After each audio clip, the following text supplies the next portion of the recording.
What happens to democracy when every citizen no longer meets the same public world? When information becomes personal, when reality becomes filtered, when trust is shaped by the platform we use before we even notice it. AI does not only change technology, it changes attention, it changes doubt, it changes what feels true, it changes the human state from which we participate in democracy. The question is no longer only, can AI answer us? The question is, how does AI orient us? Does it help us think more clearly? Does it help us stay human under pressure? Or does it divide us into private realities, each of us guided by invisible values, hidden assumptions, and models shaped by cultures we may not even understand? Democracy needs more than intelligence. It needs shared reality. It needs trust. It needs humans who can still pause, doubt, listen, and respond. Join us for AI and the Human Future. Episode 3. AI and Democracy. May 31st, 15 wound CET. Live on YouTube. Because the future of democracy may depend on the state of the human being inside it.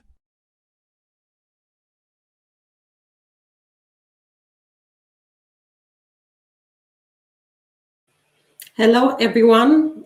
Let's wait a couple of minutes for others to join as well, together with us. Thank you. So, just a couple of minutes.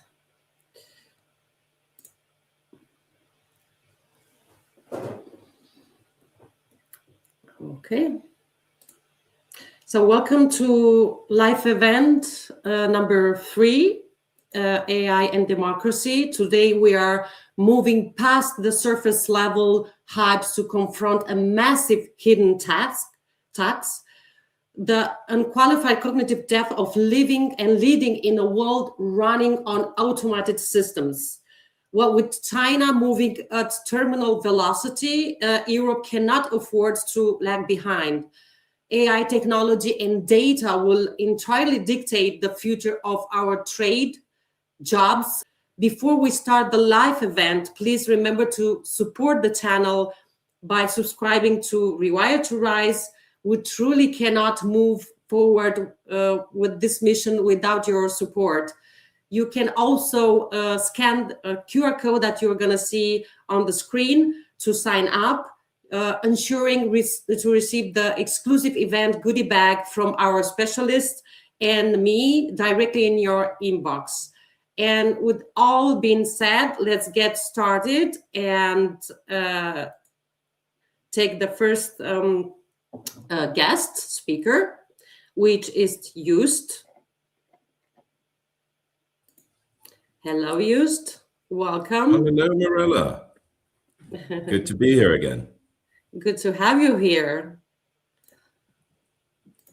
So I'm gonna let you the floor. It's all yours.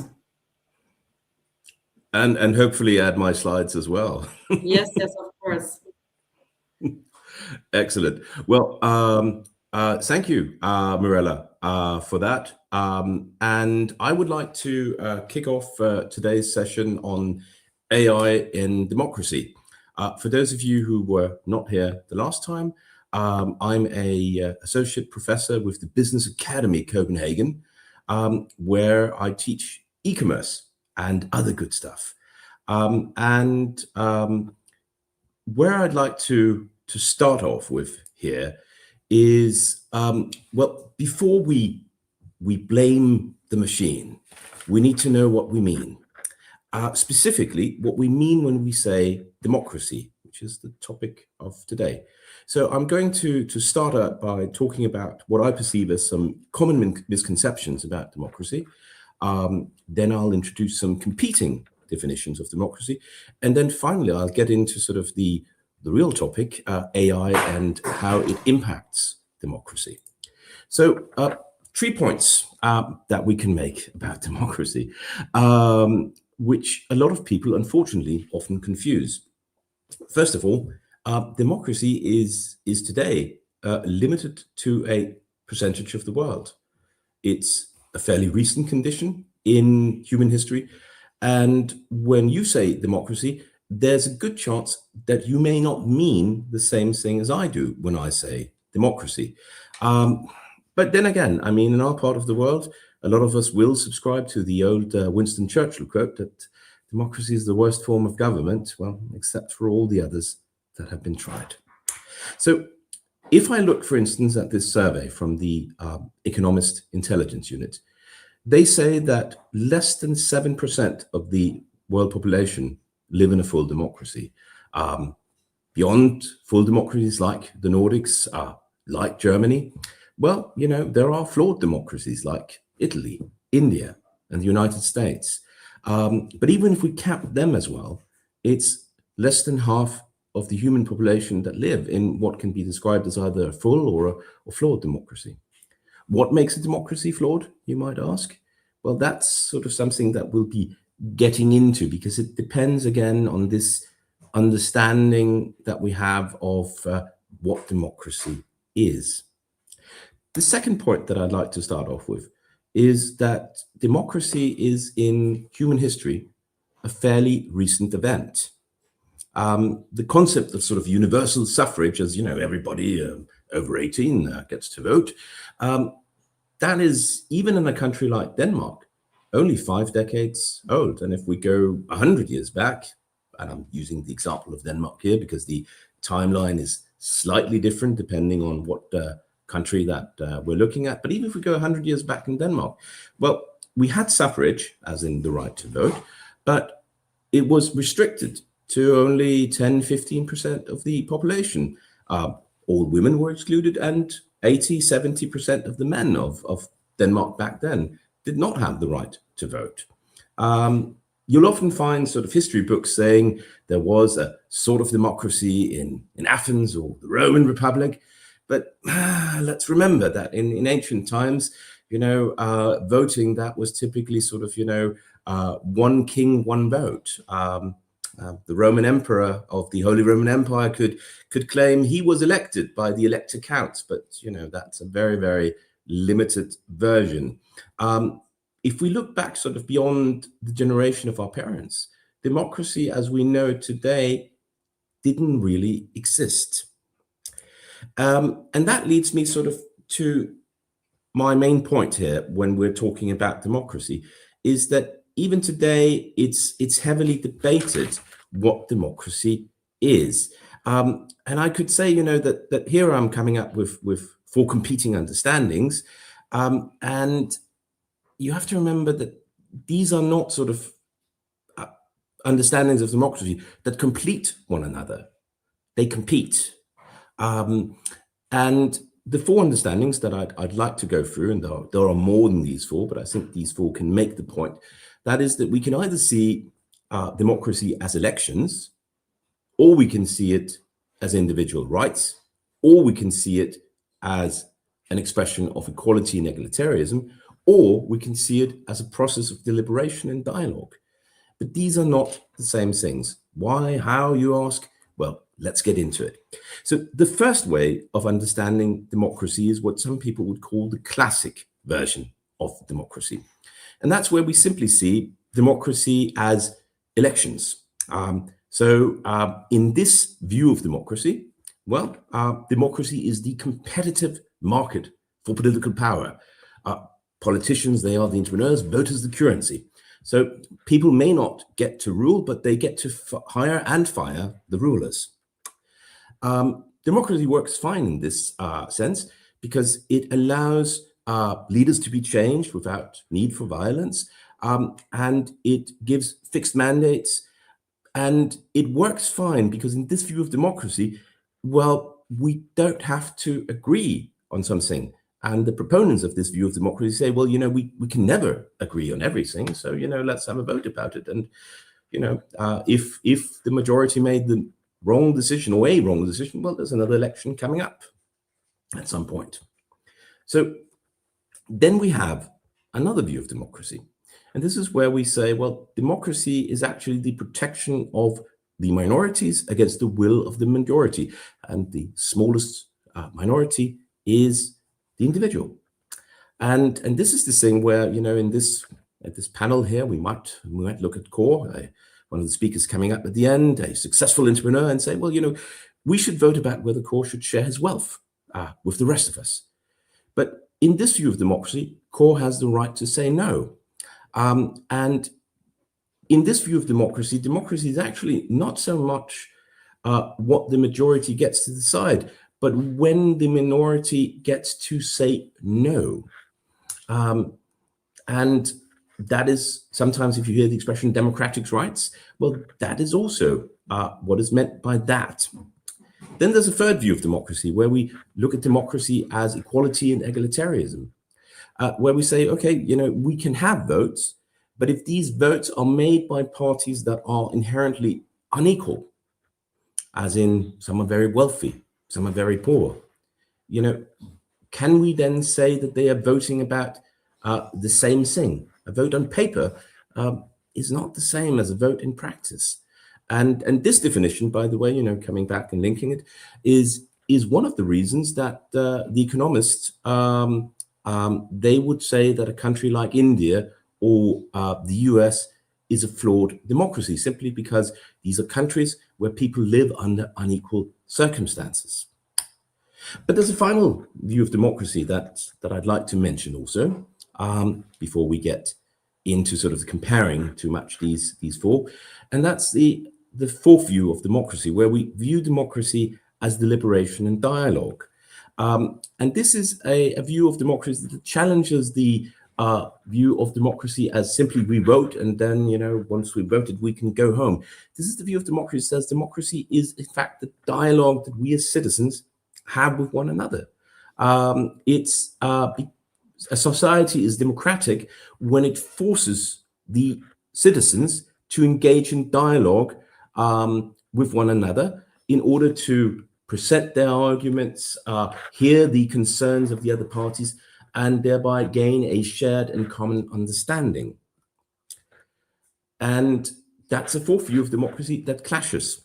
And I think, as I started out by saying, it's very important to remember that these are not sort of different aspects of the same picture. These are not sort of four parts of a overriding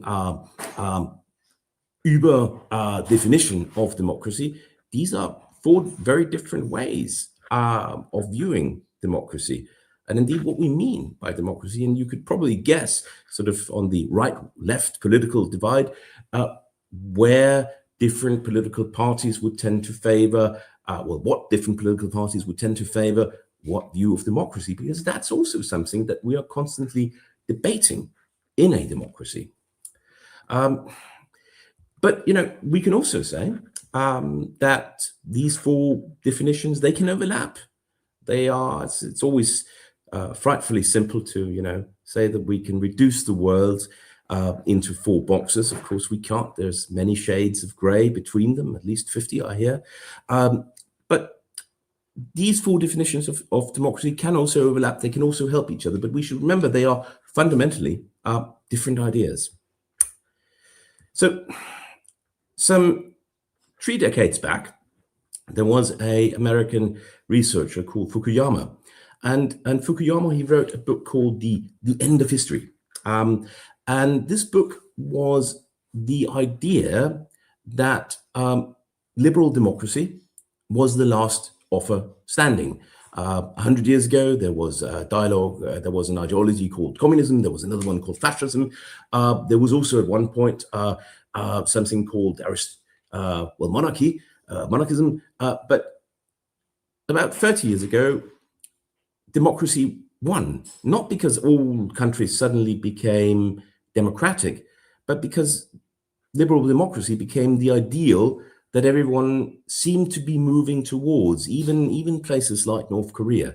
And that sort of was the prevailing viewpoint, that, we were living in the golden age of democracy. And, if we look back at the sort of history of democracy, one can certainly make that argument. But there's also people who have been arguing the opposite, that in fact, sort of we live in an age of democratic decline. And I vote for my hat in the lot of either party, but simply to say that even before there was something called artificial intelligence, our view of democracy was being challenged by a lot of global trends that were happening. So, for instance, we live in an age of globalization. This means that a wonderful person like Mirela, she can move from Italy to Denmark, and but once she does that, she doesn't have a Danish citizenship. She can't vote in a Danish election here. So when we live in a globalized world where people, they change the country in which they live, well, the right to vote all of a sudden becomes restricted. And in countries like Italy, like Denmark, like the US, some 10 to 15% of the population that's living there will now not have citizenship and therefore will be restricted in their voting. Of course, this is where a country like Luxembourg goes, hold my Riesling. I believe there's something like 70 or 80% of the population in Luxembourg, which is a member of the European Union. They do not have a citizenship and does not have the right to participate in their election, which is an extreme example, I take it, but it's one of the ways in which globalization challenges our view of democracy. In the same way, you can have many views about taxation, but you have to acknowledge that taxation levels across all countries have risen dramatically over the last 50 years. And this leads to sort of an interesting situation where Western countries now need to tax more areas because they're taxing some areas quite heavily in order to avoid sub-optimization. So that's challenging, well, at least the individual rights part of it, of democracy. There was an interesting case from Germany some 30 years back, where the German Supreme Court said that if we ever were to, if the German government ever was to tax somebody above the threshold of 50% for a given activity, well, that's no longer taxation, that's expropriation. And the German government could still do it, but they would have to follow a different procedure. But a decade went by, and then the German Bundesverfassungsgericht, they reversed the ruling. Simply because it didn't seem political. Well, I don't know why they reversed the ruling, but they had their arguments. But as an example of how some people that take the view of democracy would say that democracy is in decline, I present that as an argument. And then we have this thing about equality, because we have, again, globalization here, which leads countries to become more equal in terms of economics. But at the same time, we see rising inequality within a country. And this is also related to automation, because if automation allows talent to thrive, well, people who are talented will sustain higher incomes, won't they? But what if they no longer need to live next to the people who are, for lack of a better term, less talented? And finally, we have the whole sort of social media wave. We're talking about sort of a shared reality. Well, social media algorithms tend to reward virtue signaling rather than honest deliberation. It's the got you comment that gets the likes and the views, not the I understand what you're saying and I agree to disagree, but yada, yada, yada. So the argument, the case can be made that even before AI entered the chat, the question was already, where's democracy at?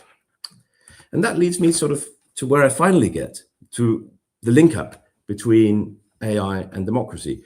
Because depending on how we view democracy, then AI can either help democracy or it can harm democracy. And likely it will be doing both things at the same time. So if we view AI as elections, well, AI can simplify complex information. It can make voting choices easier to understand. But who is holding the finger on the weight? Who is deciding what gets shown? And that is how AI can obviously harm democracy. If we view democracy as individual rights, well, you know, AI is a fantastic tool to help citizens understand and claim their rights.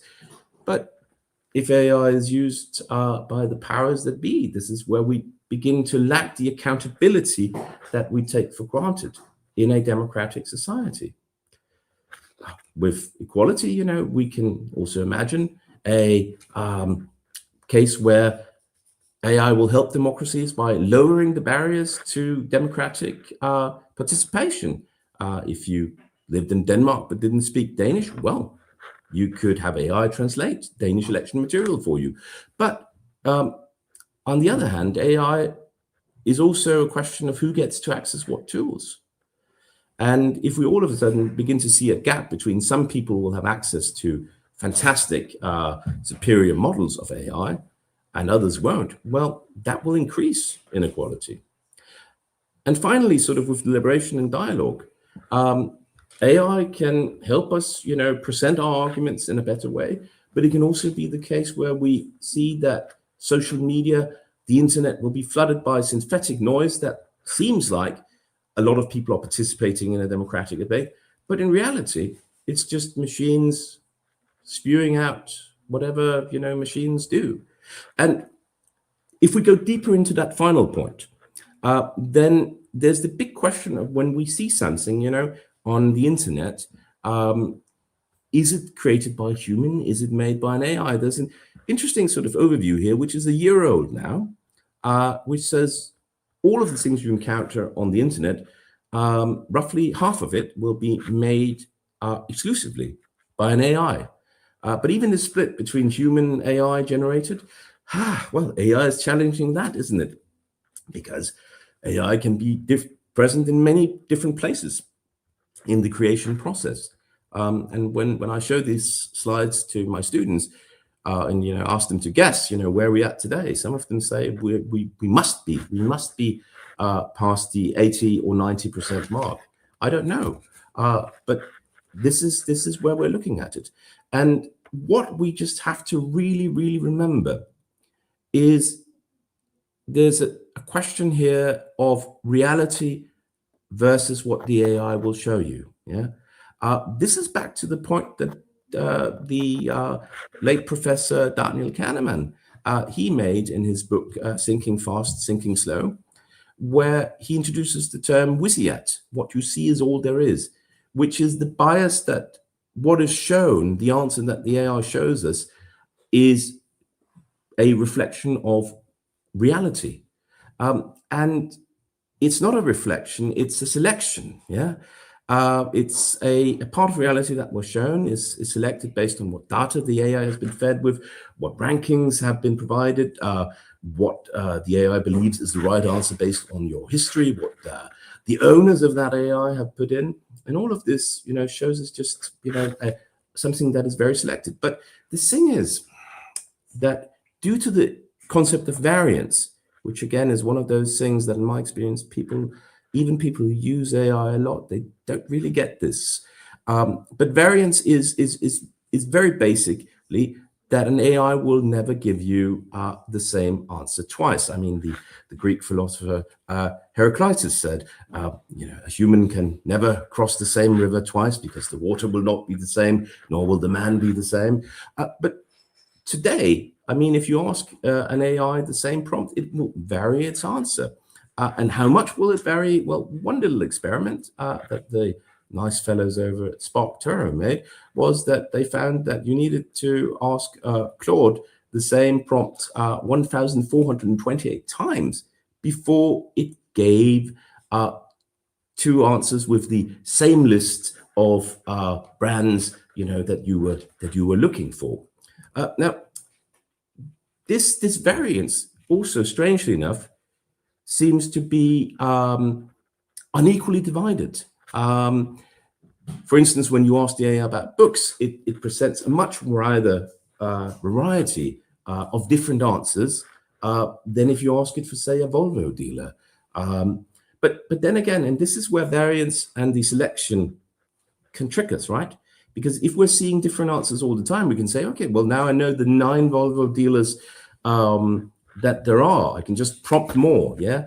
But we should remember that in this case, sort of, if people in the US, they were doing a test and, asking ChatGPT and the other AIs about, give me a Volvo dealer in the greater Los Angeles area.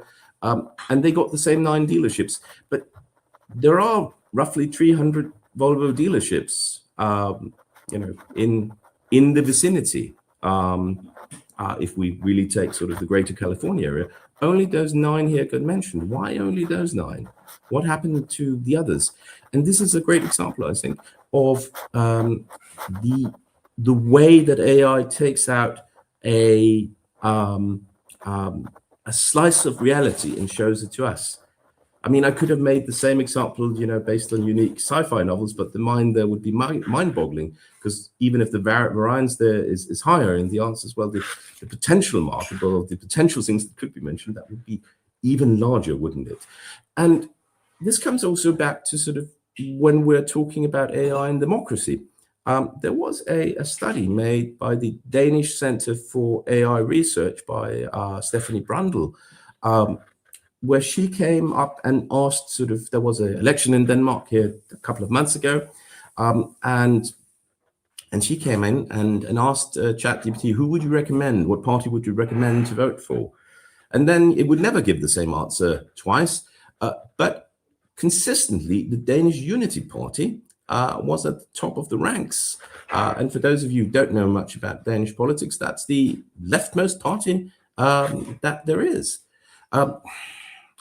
So why is the great question. I mean, were the Danish communists the best at optimizing, you know, their webpage in order to be found? Is it a question of that you know, they may want to overthrow capitalist society, but they certainly have the search engine optimization tools to do it? Or what is happening here?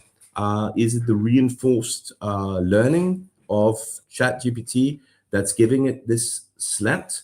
And is that the reason, for instance, that Gemini had a different ranking? But you should also note, I mean, there's some parties here, they're never ranked first. The Danish Conservative Party, which got a fair election result, they were never mentioned as the first choice by either of the two models that were tested here.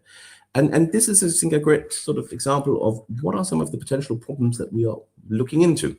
Of course, you might say the potential problem here is if anybody ever asks this question, you know, what should I vote for, you know? But then again, even if people don't ask it, AI will provide other tidbits of information that will help shape our thinking before we even get to that. And I think we're looking a little bit into sort of, there's an emergent science here of how we write so that we are found by the AI. So if my theory here that the Danish Unity Party there was simply very good at writing in a way that the AI liked, and that's the reason they're at the top of the rankings, well, then it's because they did something like this. They wrote with clear summarization. They wrote with a Q&A format. They wrote with structured sections. Maybe. And also, I'd like to sort of also just bring this slide here into the mix, because I know at least one of the people speaking later today is very fond of Claude. Claude is the rich man's AI. Out of US households with an income over $100,000 a year, well, 80% of those people, they use Claude. Whereas Meta AI is the poor man's AI, apparently. Why? I mean, because if you go in and look at these different AI models, their pricing is not all that different. So what caused this slant? And that's sort of, I think, one of the questions that we should explore later today. So anyways, that's what I had here for you. And Mirela, I hope that this presentation here with the different views of democracy and how AI can help or hinder, based on those 4 definitions or understandings of democracy, will be a good start-off point for the other people that you invited today. I'm so sorry. I'm sorry if I have stumbled earlier in my introduction, in my intro, because there apparently it was a technical issue streaming on Facebook, and unfortunately sometimes might happen, those kind of stuff, but people can still attend to the live event on LinkedIn and on YouTube. I'm sorry, but again, this kind of stuff sometimes happens. So yeah, this is what I wanted to say. Mark, the floor, it's yours. Thank you. difficulty being follow on such great presentation. I think where Just gave you an introduction to what democracy is, I'd like to dive a bit more into some of the things that he also talked about what AI can do, what kind of risks we're facing with democracy. And I'd like to start with a small observation that I think most of us recognize, even if we've never really put a name to it. We've been having a lot of conversations about what AI can do, how fast it is, how capable it's becoming, what jobs it might change, and all of that matters. But a question I keep coming back to is a different one. Not what AI can do, but what it quietly does to the way we govern and who we can hold responsible when it goes wrong. Let me start with something basic, something we often take for granted. Democracy is not just a voting mechanism. When we strip it down to its foundations, it rests on three things. Vote, yes, but also explanation. The ability to know why a decision was made and to be able to challenge it. And responsibility. Somewhere in the system, a person, not a machine, who can be held accountable when something goes wrong. These three aren't bureaucratic niceties. They are the conditions under which citizens can trust that the institutions acting on their behalf are actually answerable to them. And here's the real risk I want to name today. Not that AI takes over governance, but that institutions quietly surrender accountability because it became convenient to.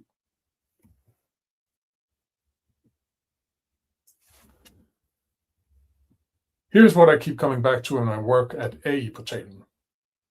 AI isn't just changing how governments work. It is becoming the infrastructure through which the state governs. The mechanism of governance itself is shifting. Look at where AI has already arrived, and note that these are not peripheral functions. These are the points where the state most directly touches citizens' lives. Welfare benefit assessments, immigration and visa decisions, predictive policing and risk scoring, tax authority case processing, child welfare prioritization, municipal service allocation. In many of these cases, AI systems are now either making or heavily shaping consequential decisions without public debate, and often without the institution itself fully understanding why. When decisions are made by systems that are both complex and partially opaque, the question is not only what was decided, it is who decided and whether anyone can be held responsible.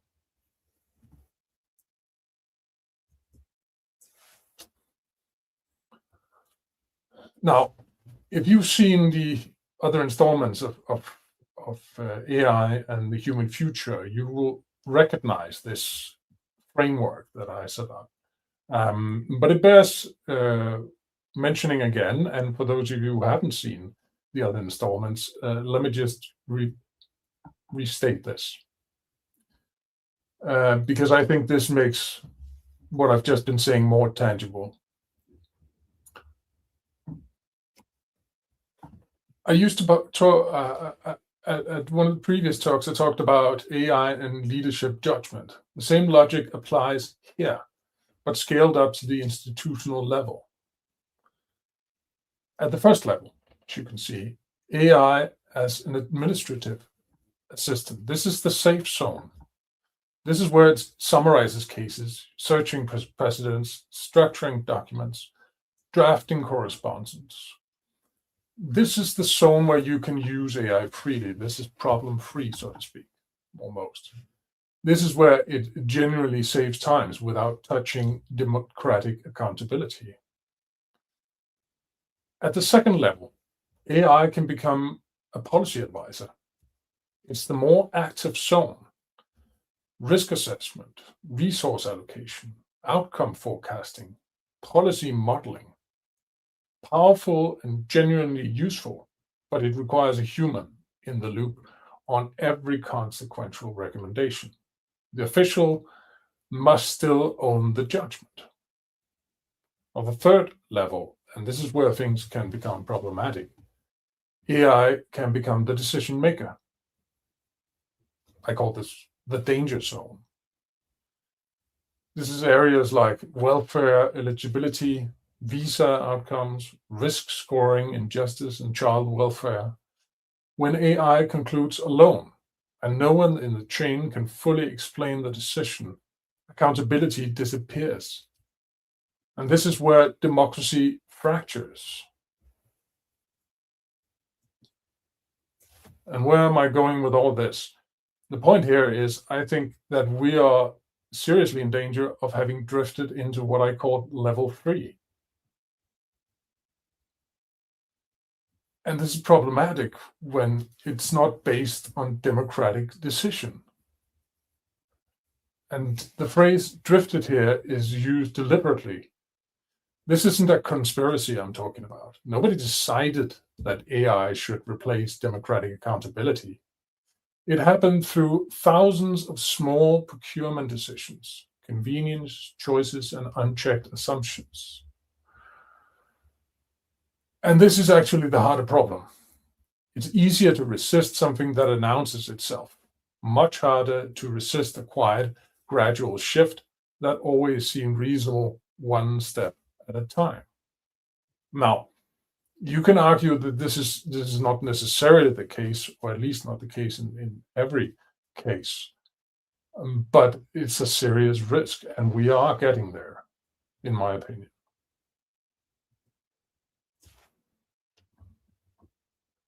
So let me make this more tangible. I'd like to walk you through a scenario that we have seen variants of in real life. A citizen receives a rejection on a welfare application. They don't understand the stated reason. They call the case officer. The case officer doesn't know exactly why the system flagged it. They escalate it to the supervisor. The supervisor lacks access to the model's decision logic. They recommend an appeal. The appeal board cannot audit the algorithm's weighting. They can only review the inputs, not the process. The ministry, when asked, points out that they commissioned the system, but they do not own the model. The vendor's code is proprietary. Now, follow that chain. No one lied. No one was negligent. No one failed to do their job. And yet, no one, not a single person in the entire accountability structure, can fully explain why this decision was made. This is not a technical failure. This is a democratic failure.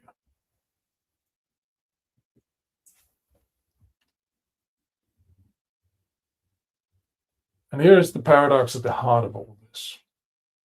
We're asking citizens to trust institutions whose decisions are shaped by systems those institutions cannot fully explain, audit, or replace. That is not institutional trust. That is asking citizens for blind faith. And there is a crucial difference. Institutional trust is earned through accountability. It is built on the understanding that if something goes wrong, there is a process, a real one, not a symbolic one, by which citizens can know what happened, challenge it, and expect a human to stand behind the answer. This matters in 3 concrete ways, which you can see on the slide. When institutions cannot explain their decisions, legitimacy erodes, regardless of whether outcomes are actually correct.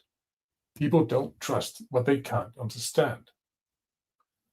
When opacity becomes structural, the right of appeal is destroyed in practice, even when it technically exists in law. You cannot challenge what you cannot understand. And when the state governs through systems it doesn't own or fully control, sovereignty itself is being quietly transferred, not to a foreign government, but to a vendor.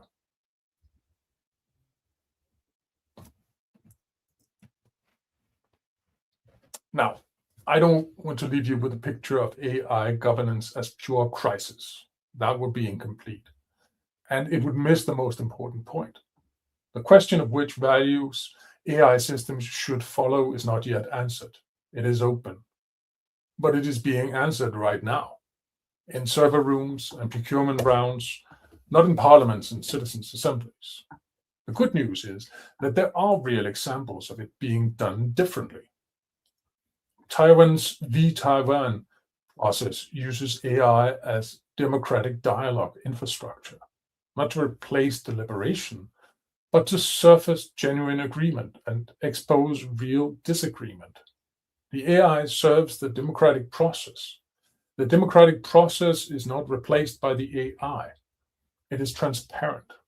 It is publicly audible. Citizens shape the output.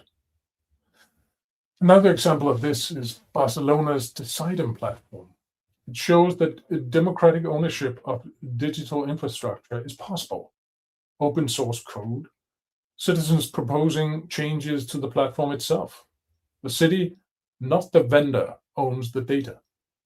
These are not utopian gestures. They are operational and they have been running for years.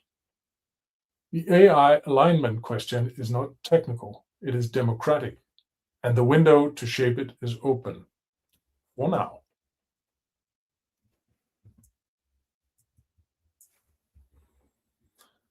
Let me close my segment with a practical tool, something you can actually use, whether you're a citizen, a civil servant, a journalist, or someone who procures technology for a public institution.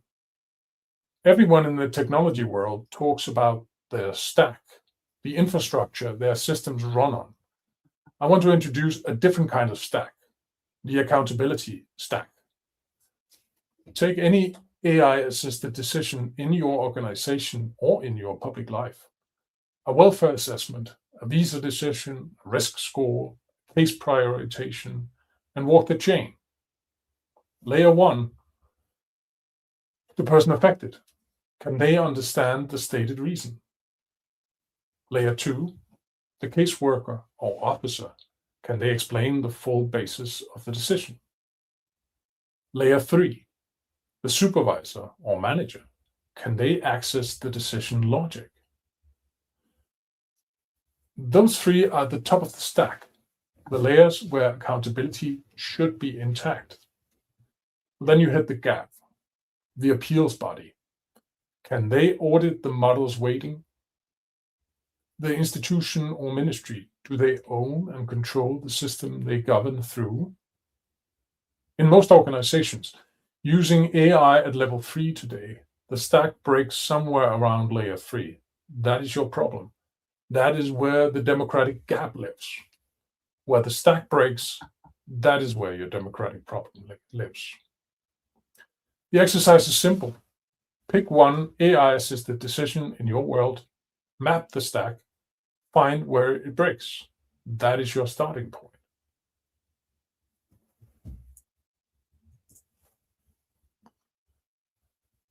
I'll leave you with the statement I keep coming back to, the one that I think actually captures what is at stake. In a democracy, accountability is not optional. If no one can explain the decision, no one can be held responsible for it. And this is a democratic failure. Thank you. Thank you so much, Mark. Thank you. Let's go to the next guest, which is Kåre. Voila. Hello, Kåre. Welcome. Hello, Mirela, and thank you. You are welcome. I'm sorry, but it seems like today is not my day. I keep, doing mistakes and mistakes. we're live, and it's also very interesting. So I mean, technical glitches are just technical glitches. Yeah, definitely.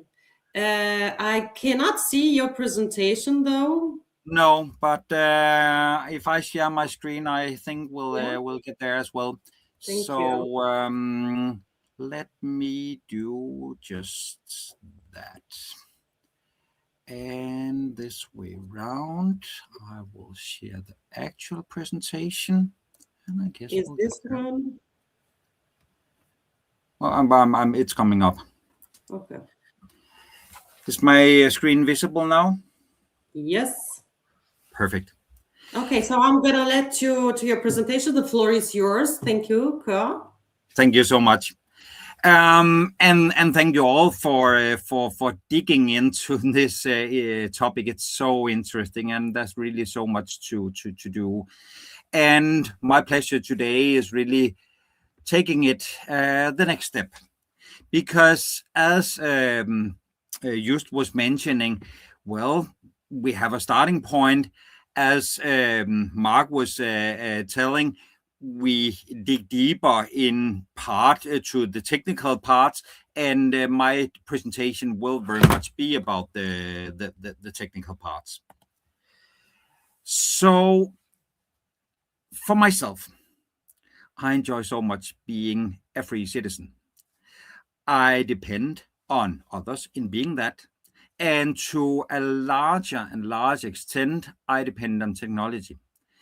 And that technology is really often made as an infrastructure. It's a lot of technology connected, the internet for a start, services for continuation, and AI built on top of that. And if that stack is not made in your near area, if you don't control that infrastructure, it might be a topic, might even be a problem. And in the case of democratic institutions, it seems that in many countries, for a start Denmark, where I'm located, are really outsourcing the digital infrastructure to other nations that could have other interests and other agendas. It need not be a problem, but it is definitely a theme. And we are, for sure in Denmark, probably in other countries, really living our life on leased ground. In the Danish market, that will often be American technology. I know there is technology from other countries out there, and I know that other countries make different decisions for the good and for the, well, total package.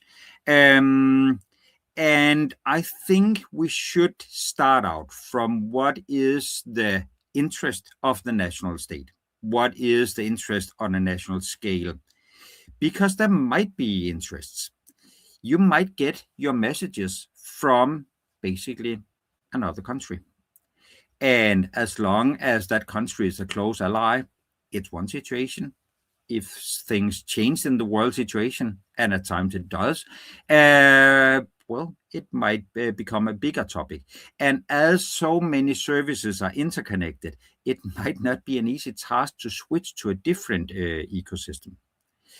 And we are moving down such a path, because by now, at least in Denmark, where I'm located, we run to a very large extent on Microsoft technology. That goes for the Windows operating system, that goes for search engines, that could also be Google, and I'll get back to that, that go for the Office software, Word, Excel, and so on. And it need not be a problem, because that's really just supporting technology. But when we build on top AI, in the case of Microsoft, that would be Copilot. Well, it has a certain direction, it has a certain functionality, and it is an American service. It need not be a problem, but it is definitely a theme. And there are other services out there. There are European ones, but if we still access it from a Windows computer or a Mac computer, in both cases they are American, or from an iPhone or from an Android device, in both cases American software, well, we're not totally European. And it need not be a problem, but it is definitely a topic. And the terms of service are often not even negotiated. Because, I mean, it might be a possibility that you can negotiate that the data center should be in a certain location. Sometimes you will succeed in that, but then the physical data center is still connected to the rest of the world, which is a topic. And the legal terms can be defined. They can be changed afterwards, and you might notice if they are changed. You might have reasons to object about it, and whether or not you are at the end of the day served, at least in the case of Denmark being a small country in a big world, well, that remains to be seen. And all of this need not be a problem, but it is definitely a topic. And we might end up being really the cloud serve. Mark was getting a little down that path. And I mean, if we labor on land that is not owned by us in a digital perspective, and if we are generating value that goes to big tech companies located in other countries, and if we are really bound to those systems because it's so complex if we want to break out of those systems, well, are we still free people? Are we still serving our democracy in a good way? I hope so. But sometimes I have my thoughts whether we are moving in a direction that is not ideal, so to speak. But, well, let's see. And it's not only about Microsoft. It's not only about Copilot. It's also about the search engines. In Denmark and in many countries, Google is the biggest search engine. Google is presenting results. Up till last year, 2025, it was usually a number of ads and then a number of results, and you could pick and choose and find the best one, the most trustworthy ones, and you could probably see who was the voice behind it and what could be their interest. Now we are little by little seeing an AI-generated answer, and it might not be clear what was the source. It might not be clear what is the interest, and it is an American service. Many users are not going further down to check the background sources. 60%, and probably even more, according to the research that I've done. Many will really see the one truth presented by these machines, and in some cases, consequences are not that big. I mean, if I am to buy a new, well, I don't know, cheap electric device, well, I will buy some cheap electric device and I'll be fine. But the overall topic for this session is about democracy, and sometimes it does affect our democracy. And again, it need not be a problem, but it is sure a topic, because these services are interconnected. These services are, to a large extent, really black boxes, and they might be changed by actors in that market, and you might not know what is their exact reason for making that change. And it seems to just scale and getting bigger, because those tech companies are so big, they're so influential, they are so interconnected with interests that might not be democratic, that might not be located to the actual country. So I guess it is a topic. And it is also a topic for the individual citizen, because you really need to train your cognitive muscle. And I suggest also going offline. I suggest also reading books. I suggest also talking to actual humans. This is not only a digital world, but it is to a large extent a digital world. And that digital world is connected to the democracy, both from the citizen perspective and from the authorities' perspective, and really connected to technology that is not local. And I would not call this corruption. I might use the term soft corruption, because in the case for me as a Dane, being a citizen in a small country, being dependent on services and other countries, which need not be a bad thing, well, it might be that little by little we get an influence. We might get influenced by other values and from biases, and it might not even be through bad intentions, but it is part of the package. And this goes for other countries as well. I mean, this session is not only about Denmark. This is where I'm located. I can see that in Germany, they do have their own tech companies, and sometimes they make different choices than American software. But it's hard to replace the entire system. The same goes for other big European countries. It goes for Italy. It goes for France. I'm not into every detail, but I can see that there are players out there, and it might be that they become so strong that Denmark might even adapt their technology. It hasn't happened, at least to a large extent so far, but who knows what the future will bring. And it is a topic because it is about the training data. It is about optimization target. It is about how it is moderated. It is also about influence from countries that are located far from Denmark. And it is well described that the US has its interests. It is clearly described that China has its interests. And once again, need not be a problem, but it is surely a topic. And in a traditional democracy, there are the democratic institutions. There are also the media. We would often say that the media could really be the fourth power, the fourth estate, or however we put it. In Denmark, it's Danmarks Radio. The abbreviation would be DR. In Denmark, it would be R&D. In Italy, it would be RAI. And in other countries, it can be other institutions. And many European countries have strong institutions. Many European countries have strong media that should be at least independent, that should be true to the value of that country, that should support the democracy in that country. And once again, the democracy is our overall topic. But if we don't get it directly from that media, if we get it through an AI service or a large language model, well, we do access that content through an American service or from another country, and it might tell it word by word how it was originally written, and it will more likely not tell it word by word. It might shorten it down, it might have a different angle. And again, it is a topic, not necessarily a problem.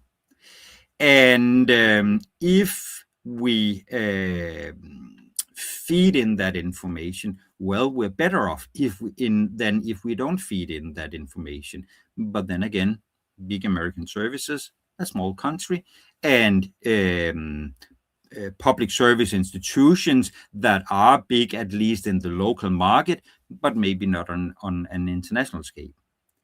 And we might end up in a decay loop, really.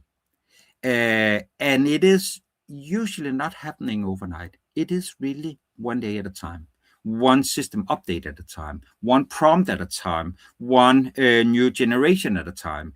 And in the short horizon, at least from where I see it and from where I'm located, we do have a strong democracy. We do have strong institutions. We do have gatekeepers. We do have services that don't depend on foreign technology.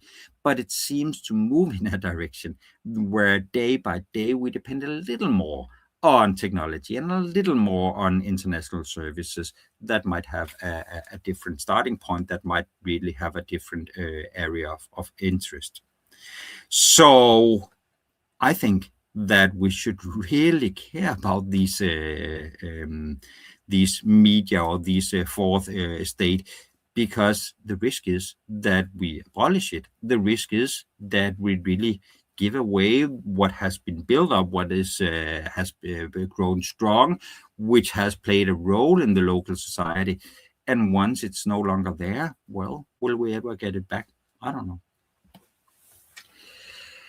And there are European alternatives out there. There are there is the large AI company, the French one called Mistral, and it is a possibility. I know that it's strong in the local French market. I know that there are other systems in Denmark where I'm located. There is the OS2 system. And it is possible to go down that path. Whether or not we choose it, I guess that's a decision. And I can surely see that it's tempting to just stay in an ecosystem that already contains an operating system and an office package and intelligence built on top that can collect data from the mailbox and the calendar and everything. I use it myself, and I have a big level of convenience in it. I don't see big problems to it, at least on the short horizon, but it is a topic. And it is a topic that could really affect whether we will stay sovereign as a nation and as a citizen. The world is connected for the good and for, well, the total package. And it might be that at some day, the Danish society or whatever country should go down a path like the French one with local technology, like the Decode project in Barcelona, like in the Taiwan approach, which is not European, but it's still worth taking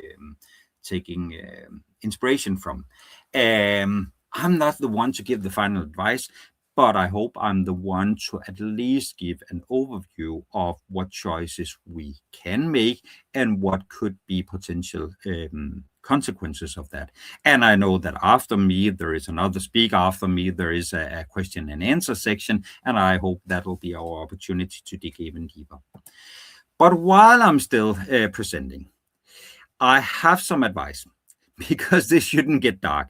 There are definitely topics, there are definitely decisions to make, but there are also advice, at least this is my best shot. As long as you use AI with intent, well, you're better off than if you're not aware. If you triangulate across models, I often do that. For me, I do use technology from Microsoft. I also use technology from Apple and from Google and from other players, mainly American ones, I have to admit that. But I sometimes use Danish technologies. I sometimes use European technologies. And I would so much like to see technologies from local vendors becoming so good and so well integrated that it is a real alternative. From where I see it, at least from a convenience perspective, from a market perspective, I mean, I do earn my money as an IT consultant, so it's also about customer demand. I live quite well from Microsoft technology, but I could live just as well from other technology if demand is there. And I hope that demand will get there. And it is also about doing the audit. Yes, you can use technology. Yes, you can have the convenience, and yes, you can have the productivity, and yes, you can have so many advantages. And I hope you can do it and still staying true to being the free citizen in the well-functioning democracy. But because once again, that's really what is the overall theme of this wonderful YouTube Live. And this is where my presentation is little by little wrapping up. I'm the third out of 4, and I enjoyed so much what was before me. I look so much forward to what is next, because Torsten has so much to say about the nervous system. So Torsten has so much to say about the human perspective to this. And I think that when handing it over, I think that we can get, from my fairly technical perspective, connected to democracy, to a very human perspective connected to democracy. So thank you for giving me this opportunity. And I think I will stop my screen share and hand it back to you, Mirela, for a start, and then on to Torsten next.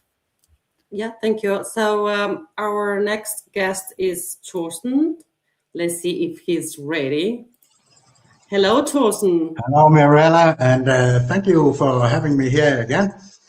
So I try to bring up my presentations, and while I'm doing this, let's see.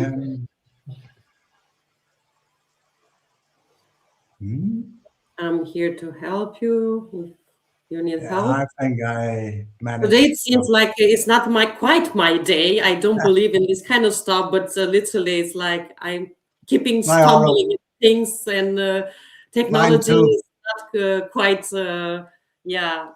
my number one fan, unfortunately, today. I don't know. Might be the vibe. Who knows? Who knows? Can you see anything? Yes, I can see your presentation. Here we go. I'm going to let you present then, Torsten. So the floor is yours. Thank you. Yes. Thank you. You're welcome. And to start with, I must say thank you for call for the pre-presentations. But I will keep this simple because the subject is so much bigger than a few minutes. So here we go. When we speak about AI and democracy, we often focus on technology, regulation, and misinformation. And I want to focus on the psychological layer: trust, judgment, and the human ability to stay orientated.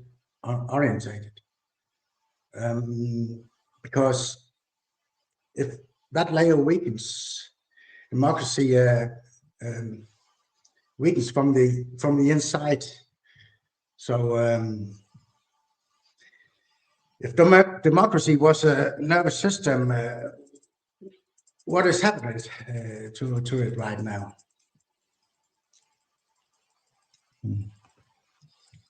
Well, my layer is a human layer.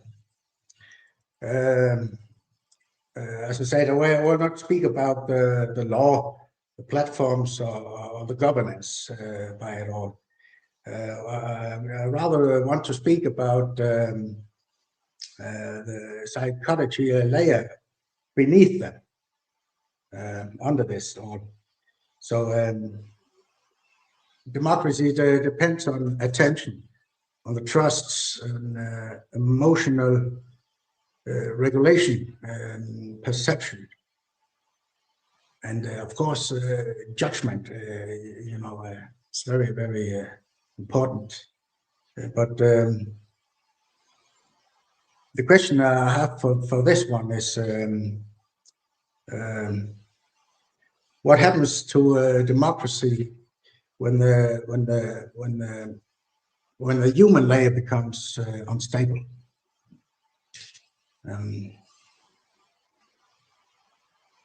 Next one. Well, democracy is only it's not only a political system.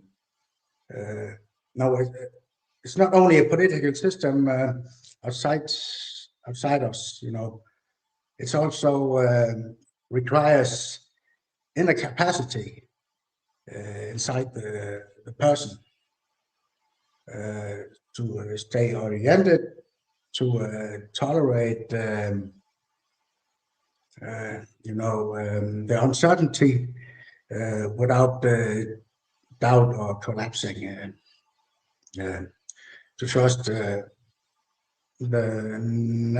what do you call it, naivety, naivete on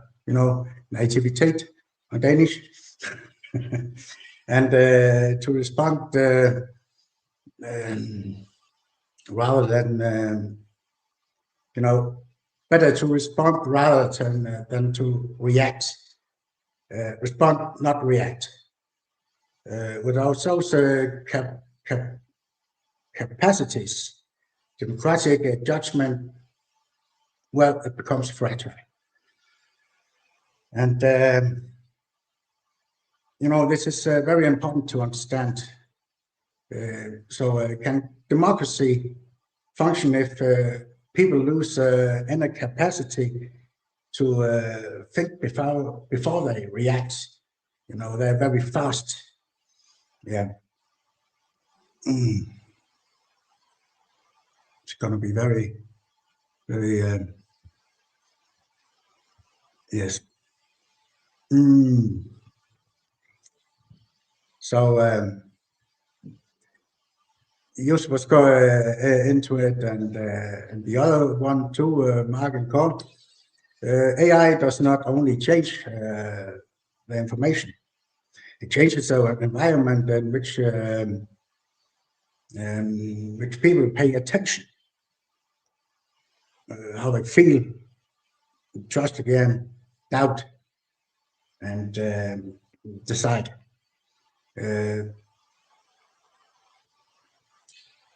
That means AI affects the state in which people participate in democracy. So are we changing the democratic environment faster than human beings can psychologically adapt to it? That's the question. Yes.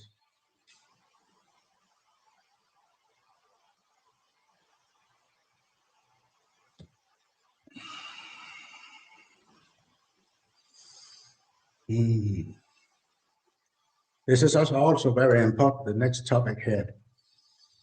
The danger is not only that people believe in something false. The deeper danger under it all is that people lose the ability to believe in any shared reality at all. What is this? What I'm looking at? I don't know. I don't care. So when everything can be fake, trust not simply move. It can collapse in every way. So how can democracy breathe if people no longer share enough reality to deliberate together? Yeah. Deliberate. Very important. So yes.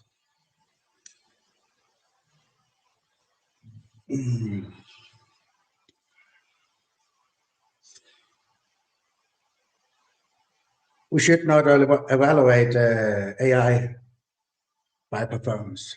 The other ones was have talked about it too, about the speed or intelligence. We should ask what kind of human. What kind of human? I lost the line here.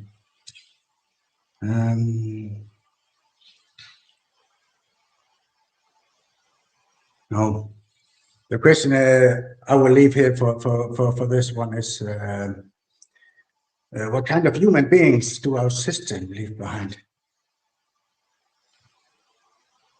What are we going to be with this?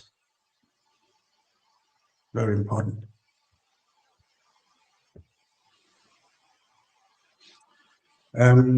Yes, I brought it last time I was participating in this.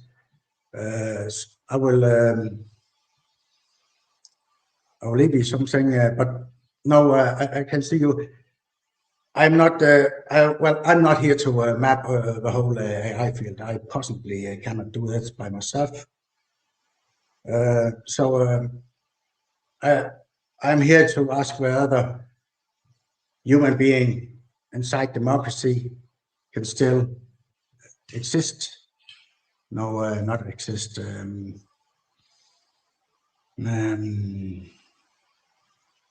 Not exist. Sorry, I have lost it again. It happens.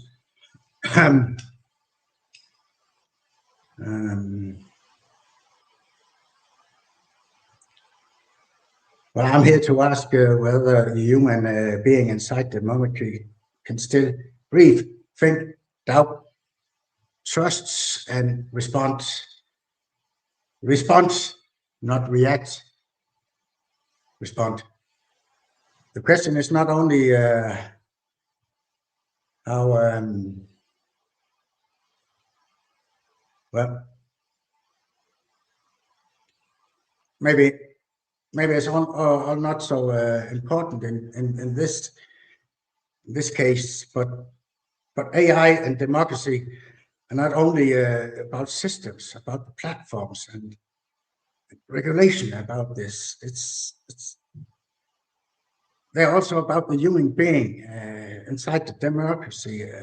You know, if we forget the human layer in the AI, we may build intelligent systems around a weakened democracy nervous system. I hope it gives some meaning. Yeah. So I don't know. All I want to end this with a small exercise. You can see 1 minute of democracy. A small democratic act before you do something, before you share something, before you react, before you start working on something or anything else. Take 1 minute, just 1 minute, 1 minute of democratic act. Place your feet on the ground, look away from the screen a minute, ask yourself, what am I doing right now? What is the purpose? Am I reacting or am I responding? Is there something I don't see? Or that one minute sounds very small, maybe not important at all. But maybe democracy also lives there in this moment, this 1 minute.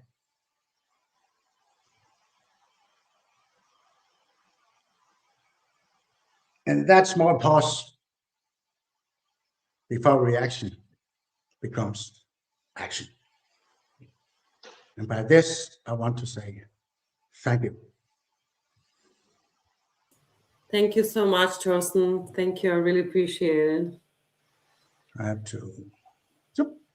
Yeah, thank you. Yes. Let's call all the others on the stage as well, because we have the Q&A session. Hello again to everyone. Welcome.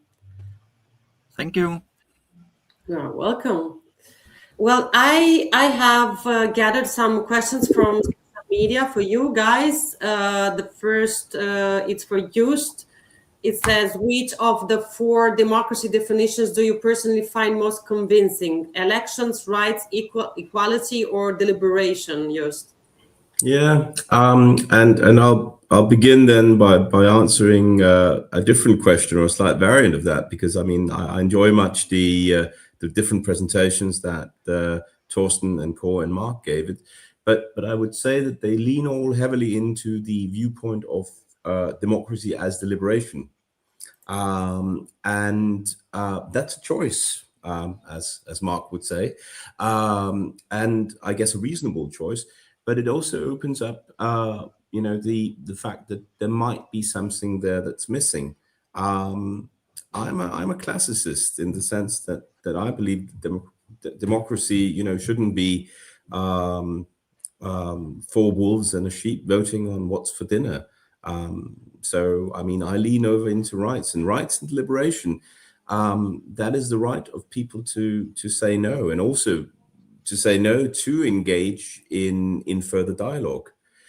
If we take it into sort of a more technical aspect, I think Mark's walkthrough of the different processes was I think eye-opening for me as well. I read his book before, but I think he hammered home a great point. And the point here, Mark, that I think you helped me see is that there's this efficiency versus democracy trade-off in a way. I guess that's what the different people in municipalities who employ AI, must be thinking. Nobody sets out and says, I want to use AI because then I can destroy democracy, right? Instead, what they're thinking, here's a technology that allows us to do things cheaper and faster. Yeah. But if we need to build in democratic safeguards, then that becomes more costly.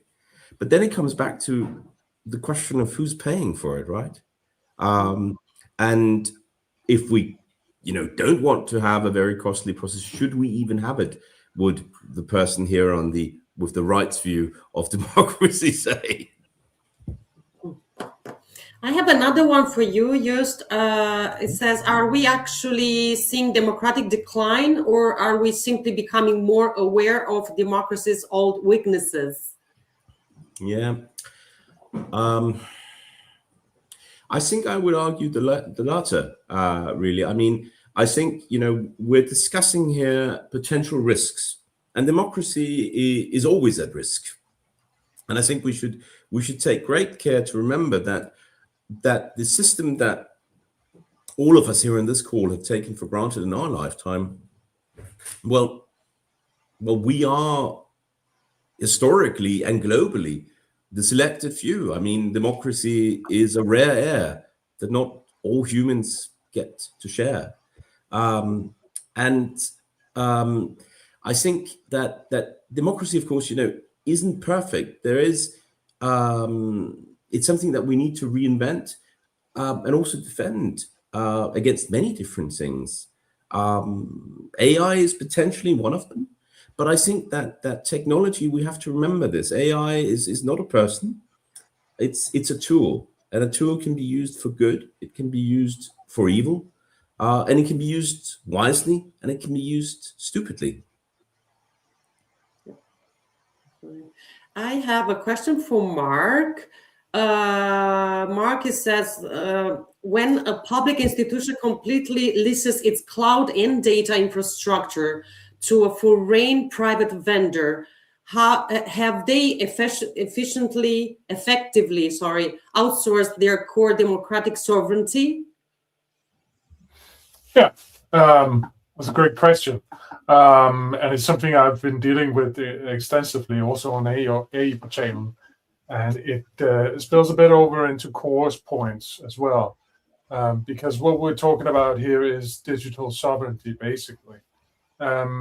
And to say that just because we outsource certain parts of our sovereignty to a private vendor doesn't necessarily mean that we outsource our entire democracy. And Kåre was talking about this as well, because you have to view it in a larger context. It is, like Kåre stated, it is a stack of, and like I said in my presentation, it is a stack of different parts, and whether you sign over your digital sovereignty to a private vendor depends very much on all parts of this stack. So you can outsource certain parts without it necessarily being a problem, exactly as Kåre said. And I think that's the good news here, that we haven't signed over at this point our digital sovereignty in any sense of the word, but we are in serious risk of doing so because of conveniency, basically. It's easier to just choose one vendor to deliver the whole thing, but if we're not careful about what vendor that is, then we're signing over potentially a lot of sovereignty to the vendors. Maybe Kåre can say some more about the technical aspects of this, but that would be my input and my answer.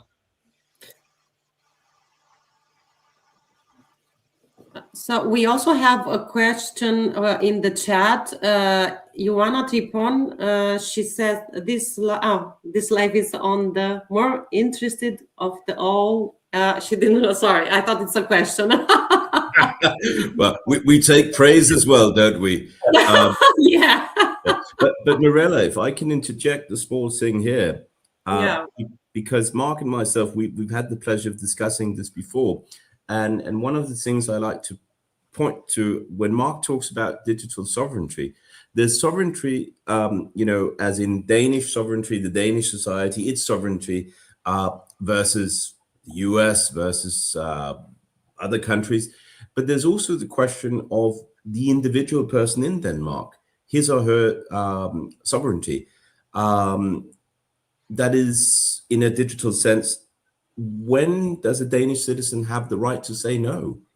I mean, should you have a constitutional right in Denmark to say, I will not allow AI to assist in the handling of my case? Because that is where sovereignty, if we take it down to the individual level, that is where I think it will take us. Mm-hmm.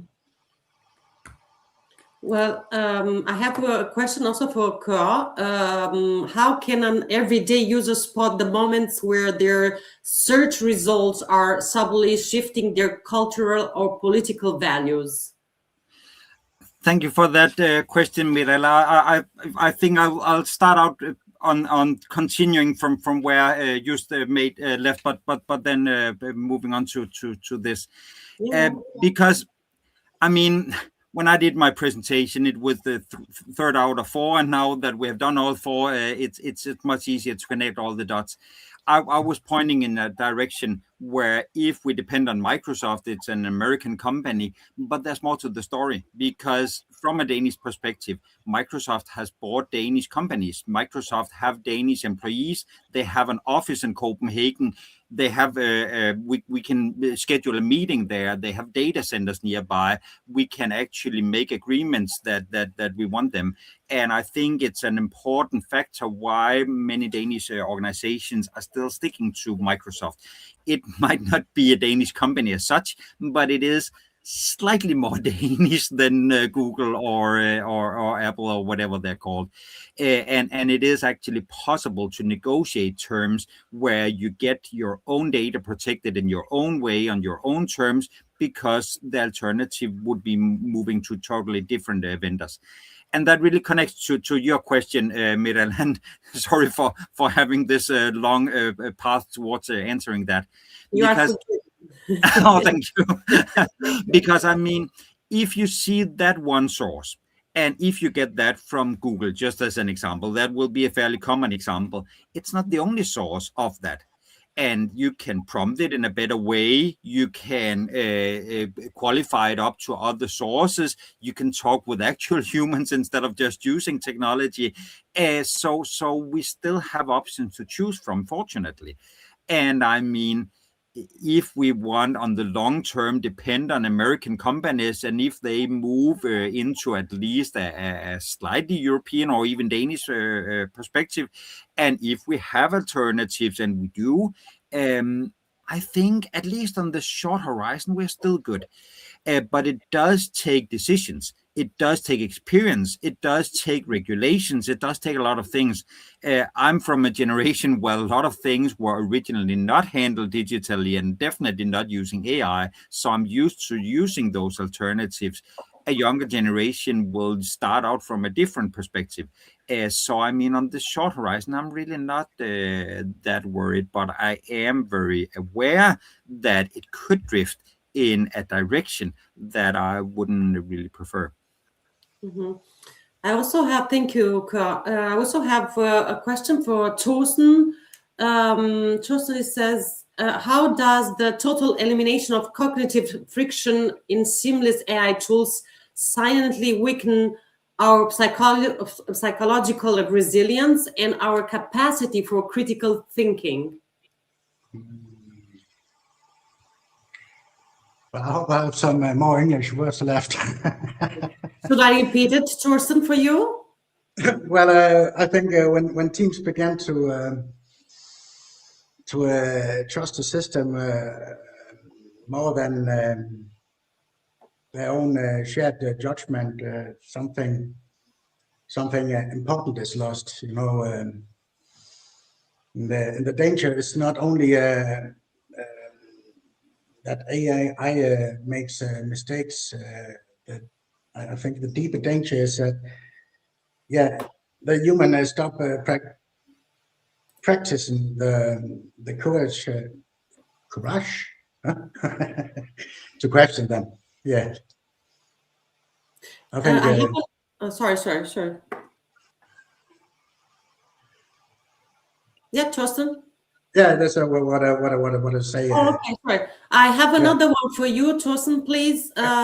In an era defined by algorithm drift, how can individuals anchor their sense of identity when their daily information stream is hyper-personalized and constantly mutating?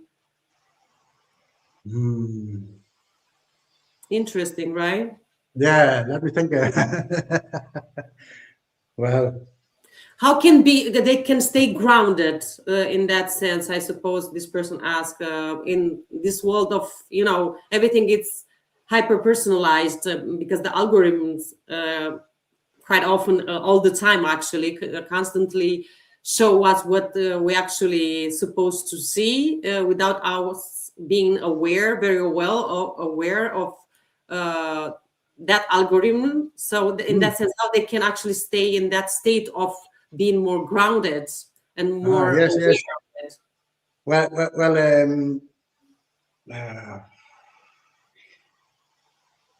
Well, if the feed constantly adapts to us, you know, it's also slowly adapt. It also slowly adapts us. So the anchor, you know, this is what you were asking about, must be something outside this algorithm, or what you know, body, memory, relationships, place, values of conversation. This is that you can do. It's my primary answer.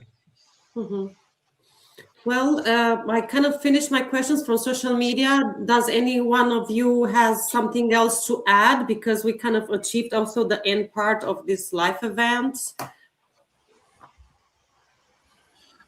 Just a short comment from me. I'm so happy that we still have options to choose from. I'm so happy that in this live session, we can do the long form dialogue about these topics. So many decisions are made in a rush. And today we are taking our time to not answer in a rush, to really put more perspective and really to supplement each other. I hope it will support people who should make their decisions, whether it being individuals, whether it should be people in power. I don't know if that hope is naive, but at least I hope that we can do our part, because I really, really, really want to protect our democracy. Thank you. Just, you would like to add something? How could you guess, Mirela? Just looking at your face, my dear Just. Well, as a professor, I always have a lot to say. But look, I mean, I think, you know, that we should be wary about this notion that we were living in a golden age of democracy where everything was settled, everything was good, and then AI showed up. Democracy is a fight, as I said before, that each generation has to fight. And AI will help us in this fight. It can also harm us. It exaggerates, as Torsten pointed out so wonderfully, this human notion that whatever we see in front of us is all that there is. And the antidote, I guess, is, as with a lot of other questions in AI, simply to remember that AI is just popping up a mathematically calculated, stochastically relevant answer in front of you. It doesn't have meaning, because it can't have meaning. We humans can have meaning. but we're tricked, and the person that tricks us is ourselves. We end up tricking ourselves into ascribing meaning into what the system is showing us. And we simply have to be mindful of that. We can't stop ourselves from doing it because it is, for lack of a better term, our human nature. And on that note, I think that's my summary of what I think I said today. Yeah.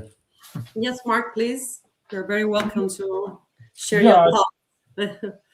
I just think that one word popped into my mind is listening to both Just and to Kåre, and that is awareness.